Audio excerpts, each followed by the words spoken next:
Hey guys, in this video I'm going to show you how to check in to Jazeera Airways. If you find this video helpful, please consider to like this video and subscribe to my channel. In saying that, let's just jump straight into the video. Okay, so the first step is open up a web browser and then we can do a Google search for Jazeera Airways, or we can go to jazeeraairways.com. Now, once we're here on the main page, we want to click onto the check-in tab like so. So we've got a check-in online, so we want to go ahead and enter our PNR number. So enter your booking PNR number in this box, and then to the right, it's going to say email last name. So enter your email ID or last name. And then go ahead and click on check-in. Then on the next page, want to go ahead and select the passengers you want to check in, and then enter any required information such as passport details, especially for international flights.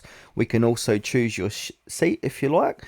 Often a fee applies, and add extras like meal or lounge access. Then from there, simply you can go ahead and get your boarding pass. So you can print it, download it, or save it on your phone. Now, the check-in window opens about 24 to 48 hours before departure and usually closes about 1 hour before the flight for most flights.